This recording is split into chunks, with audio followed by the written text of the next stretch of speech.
Well, you asked for it, so here it is. Welcome to the kickoff edition of Hard Truth with your host, Ozzie Knezovich. It's great to be back in the Spokane region with a new podcast. Over the last several months, I've had a lot of people contact me, ask me if I could bring back the podcast. They really enjoyed it when I was on air before, so I said I'd work on it, and if we could put it together, we would do it. Well, looks like we were successful. So here we go. Another question I get is why the title Hard Truth? And it's pretty simple. There's a lot of people that don't like to hear the truth anymore. They don't like to hear anything that goes against their ideologies, the way they view the world.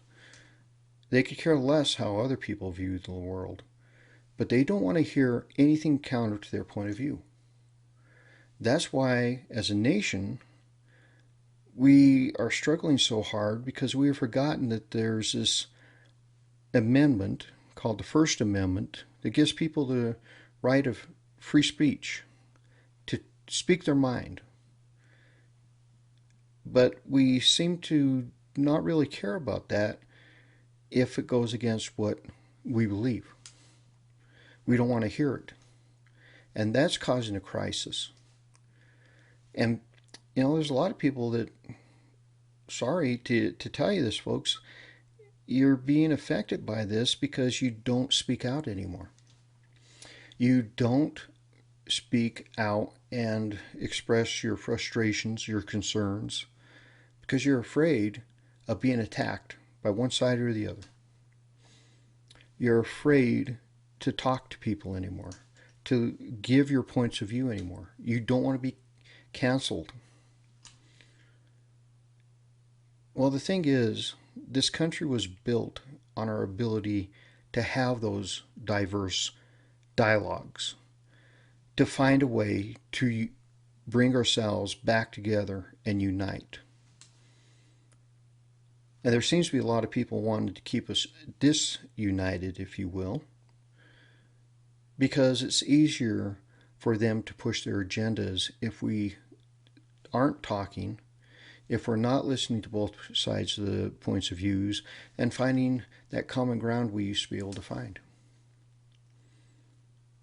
So we have to have these dialogues. We have to find the truth. And speaking of finding the truth, where do you go to find the truth anymore? It seems like our news media and our political system abandoned the truth a long time ago. They have become biased. They have become activists rather than journalists. Investigative journalism has been dead for a long time. It is now being replaced by activist journalism, a biased point of view on almost anything. More importantly, they stir the controversy rather than look for the facts and the details behind something and making sure that people are being informed. And ladies and gentlemen, that informed part, that's critical to a free nation. To have accurate information to set the future of our country. Our founding fathers understood that. There's a lot of people probably think, the sheriff is just anti media. Ozzie doesn't like the media. Not true. I have a lot of respect for the media. When I was a young boy growing up, I watched the news all the time. And there was a time in this country where if somebody from the media said something, we could believe it. When a person like Walter Cronkite said something to this nation, they believed it. Why? Because they were not biased. And they strove to find the truth. They dug deep. Not this superficial stuff that our media does today. They did the deep dives, and they weren't trying to push one agenda over the other. Our media today, they're nothing really but a propaganda arm for the left anymore. It's a sad fact. And that's not just news media, that's Hollywood and our sports, all these people they call influencers. So where do you find the truth? When one side can pay influencers to push a message rather than the truth. And our media, they have a protected right in this country. Again, going back to the First Amendment, freedom of the press. And our founding fathers knew that in order to have a free nation, you had to have a free press. That's why it is their responsibility to get it right, to tell the stories correctly, to give us the information we need to make a decision. But for the last 10 years, I've talked to a lot of people in a lot of different venues from all sides of the political spectrum, and there's a consensus that's been growing. And it goes like this. Ozzie, I don't even watch the media anymore. I don't read the paper anymore. I don't watch news anymore. And I go, okay, where are you getting your information then? Please tell me it's not Facebook. And they do say we do the best we can, but we don't listen to that stuff anymore because we know it's not truthful. They're biased. And I've actually had that conversation with our media going, people don't listen to you anymore. And it got so bad for me when I was sheriff of Spokane County that I've had multiple conversations with media and their bosses. There's a time that there was a critical incident in the Spokane County. I did a press conference. Reporter asked me questions. Next day, I get handed the paper. Stories on the front page above the fold. Big headline. I read a couple of paragraphs and go, I didn't say that. They quoted me. And I didn't say it. And we had video of it. Press conference was taped. So I get a hold of the publisher, the editor. We have a meeting. The offending reporter's there. And I pointed at the paper. And I said, I didn't say this. And before I could say anything else, the offending reporter says, you're right, Sheriff. You didn't say that. And I just looked at him and went, okay, if I didn't say it, how did it end up in the paper that way? Well, you didn't answer the question why I thought you should have. And I went, okay, have you ever heard of a follow-up question? He says, well, you didn't give me a follow-up. I said, not true. You had two questions. And I look over, and his bosses are kind of turning a little pale. They're going, we'll fix it, we'll fix it. And I said, how do you fix this? How do you fix this? This isn't the age where people had to walk down to the basement, dig through the archives, and find this story. This is the age of Google, the age of the internet. All I have to do is type this stuff up, and you, your reporter, we all live with this forever. How do you fix this? You can't. And that's one of the things I used to tell young reporters. You have a responsibility. As a law enforcement officer, I had great responsibilities, great authorities. I could affect people's lives. I could put people in prison. That was part of my job, and do the investigation, make sure everything's factual, all that stuff. What I did after going the investigation, it goes to trial, and somebody gets convicted based on my investigation, I affected them. Worse, if I ever had to be involved in a deadly force situation and I took a human life? Well, the thing is, you young reporters have the same powers. What you write, what you report, you affect people's lives. You affect their reputation. You can destroy people. And I was very cognizant of that as sheriff. But the one thing y'all never really figured out is I just didn't care. I was going to do the job the way I saw it needed to be done. I was going to tell the people of Spokane County, the truth. And I could care less what you had to say about it. The truth had to come out. But when you're writing your stories or doing your stories, remember that. You know, the closest thing that you can come to killing somebody is to take their reputation away from them, because that's how they get jobs. That's how they support their families. That's how they do everything. And that's why the truth is so important. And for those of you that live in the Spokane region, and you ever went to the sheriff's office Facebook posts or our channel or on YouTube, you saw me doing videos. And as you can see in this slide, we titled some of those videos Correcting the Myth.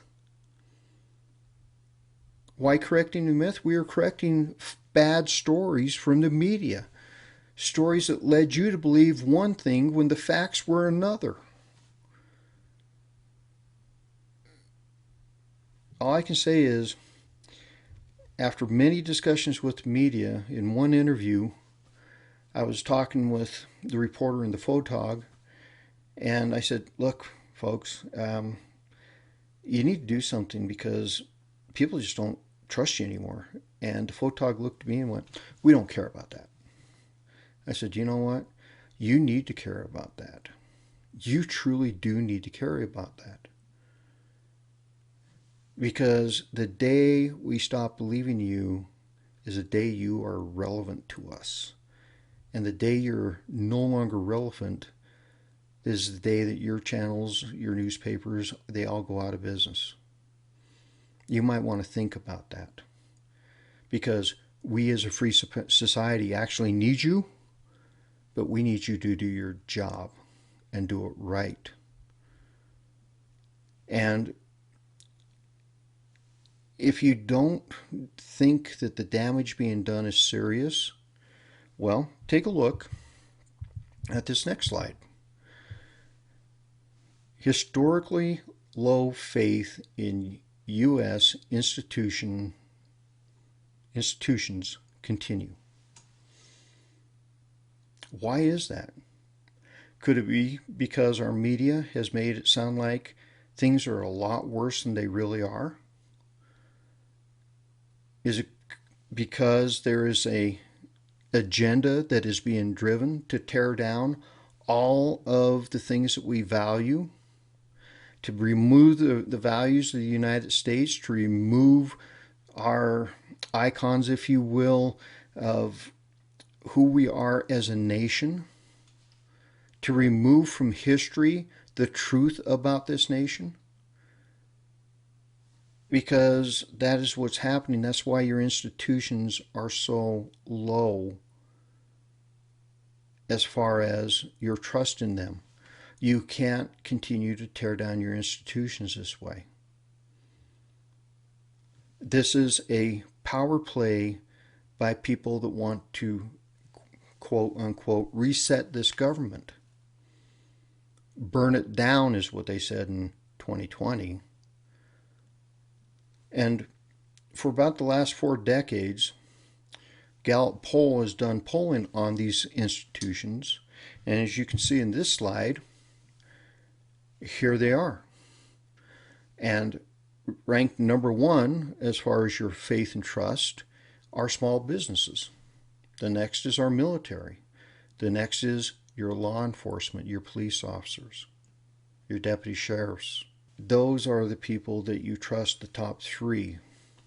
And we go down throughout this, and you see the medical system, churches, but let's skip down to the bottom, let's say five. Well, there would be the newspapers, and there would be the criminal justice system in totality, and television news, and then big business, and then Congress, rounding out the bottom. And by the way, that number for Congress is probably the lowest I've ever seen since I've been tracking this polling. But the newspapers and your TV news are ranked right with them, right around the same area. So we need to think about what we're doing as a nation. We need to consider the things that we are saying, because sooner or later you can erode the trust and, quite frankly, the love for the nation, that patriotism that they say that some people don't have anymore. Because I don't know where you're finding these people, because I must be just hanging with the right people, because they all love this country. Have for a very long time. But I imagine that just like in the late 60s, early 70s, there's some of the youth that don't. And that spirit of revolt, if you will, because that's what I heard again in 2020, burn it all down, replace it. Maybe that's part of it that people talk about. But this is how we're ranked. And I will tell you, as far as law enforcement, it's the lowest I've ever seen. But we're still in the top three. Our military, that's about the lowest I've seen in a very, very long time. And I wonder why. Could it be because our military is getting into an area they should never get into, and that is politics? That they are getting into the woke politics of this nation? There's your problem, folks. And for all you military folks, any military leaders that end up listening to this, you need to stop that. Your job is to defend this nation, not get involved in the politics. That is definitive. That is your oath. So what's the importance here? The importance is we have to have the truth so we can make proper decisions.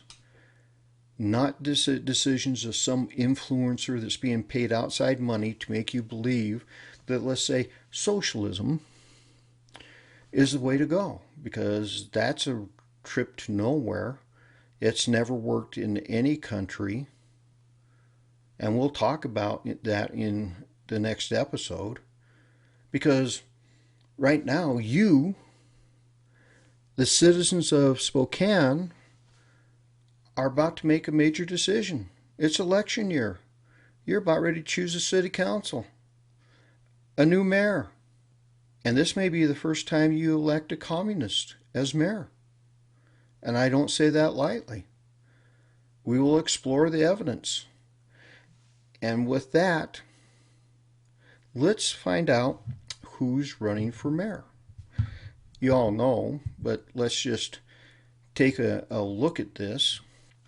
You have Nadine Woodward, current mayor for the last 4 years. She was an anchor for local news for 30 plus years in the Spokane area. She's had an interesting term as mayor. Right out of the chute, she had to deal with the COVID issues. Homelessness kept plaguing her and our area. And folks, let me tell you something. Your homeless issue is not economic driven. It's not lack of housing. At least it wasn't during those times. with this inflation and that, now you're starting to get into the economic homeless issues that I tried to warn our elected leaders of over the last 10 years when I would say, what are you going to do when you have wasted all this money the way you're trying to solve a homeless issue, which is a hand out versus a hand up, trying to get people out of drug addiction and helping them with their mental health issues, because that is what drove our homeless issues during that time frame, especially around the Camp Hope time frame last year, was drug addiction and mental health issues. But now, with this crazy economy that we have, with the inflation the way it is, and folks, just so you know, that's self-inflicted. This is truly self-inflicted across the board, but economically it's self-inflicted because of the policies the left has set for the nation. Your $6 a gallon, $5 plus gallon gas prices, that's all because of policy. That's not market, because I'm not paying that here where I'm at. That's policy. You keep electing these people that are destroying your economy. They're destroying your safety, because we could have fixed Camp Hope.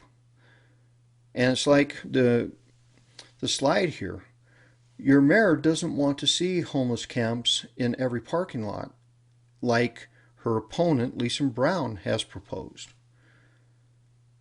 Your current mayor tried to resolve the issue of Camp Hope. Lisa Brown funded Camp Hope to stay in place. And I told you during that time frame that there were two things that were going to happen. One, I said that Lisa Brown was going to run for mayor, and she did. And I also told you that Camp Hope, if it's still standing January 1, Camp Hope will stand until June, maybe July. And if Lisa would have had her way, based on the meetings that I attended with her, that would have been January 24. But I said that Camp Hope would have stayed until June, July-ish. And then Lisa would come riding in on her big white horse and say, look what I did, I fixed it. Our council will say, we fixed it, when they're the ones that actually prolonged it. And they prolonged it, folks, because the people running Camp Hope had contracts. And let's not forget that Camp Hope was a protest. So the next candidate, we've already mentioned her, is Lisa Brown. So Lisa Brown is a candidate that has literally named in the past socialist, communist, and as inspirations, quite frankly, inspirations that set her moral worldview. And in our next episode, we'll cover some of that. We'll cover why Lisa Brown is doing the things she's doing. And Lisa makes it very clear she started her time in politics on the activist side. Well, here's Lisa Brown at the original Camp Hope protest, supporting the protester. Here's Lisa Brown with her good friend who started the next Camp Hope protest, was part of that movement. She's one of those that made this happen. The worst part about this is, not only did Lisa and her cohorts prevent us from closing Camp Hope, now it looks like Lisa Brown's cohorts are trying to prevent you from even being able to vote on your right not to have homeless camps next to your children, their schools. And I can tell you that there was an elementary right in the area of Camp Hope, and that school lived in fear. The children lived in fear, the parents, the teachers. Well, how do you know? I got those phone calls. I talked to those people. But Ben Stuckert and Julie Garcia, both people that played prominent roles in Camp Hope, now are suing to prevent you from even being able to vote on these issues. This is the danger of socialist communists. They do away with your rights. They're using the courts right now to do it. Just like they use the courts to ultimately put a stop on any movement on Camp Hope. And that was coordinated, ladies and gentlemen. That was a coordinated effort to do that. Because if you take a look at this intake form for Camp Hope, when they were trying to find out just how many people were in Camp Hope, and those numbers were always hyperinflated, take a look at question number 20. Question number 20 on an intake asked, are you willing to talk to a lawyer to prevent a sweep of the camp? They were looking for people to file that lawsuit because you have to have standing to file a lawsuit. Well, there they were. They were asking for people to do that. We confronted them. They supposedly removed question 20. But look at the organizations at the bottom of that sheet. And those are the people that had the contracts. Remember, the contracts that lasted until June, July-ish of this year. That's why that camp wasn't going to go anywhere. And that's where a lot of the commerce money went. Right there. Those are the people. And Lisa Brown funded them. Lisa Brown funneled that money through Empire Health. You know, about just 3 weeks ago, I got a phone call from an individual. And he worked with me behind the scenes on trying to close Camp Hope, because we did have a deal to close that Camp Hope with some of these organizations. And suddenly we were told, well, we can't work with you. We've been told we can't work with you or we'll lose our contracts. That individual said, you know, I really don't want to get anybody in trouble, but I do want to tell this story. I believe that the truth needs to come out. He was fairly adamant about that. I said, what are you going to do? Well, I'm going to get with the media and talk about that. Okay. Well, we'll see how it goes with the media. If the media doesn't take it, I'll see if he'll come on this show. Folks, you have a very important decision coming up. A very important decision that will set the tone of Spokane for decades. You can wake up overnight and become Seattle, or you can elect people that think of you, not themselves. In our next show, we're going to really break down who Lisa Brown is. And right now, I'm making an offer to both the current mayor, Nadine Woodward, and Lisa Brown to come on this show and talk about any of these issues. And if there's something in air, bring it here. We'll talk about it. But there's decades of information about Miss Brown. And we're going to go through that. Can't wait to see you in the next round. This is Hard Truth with your host, Ozzie Knezovich. Have a great week.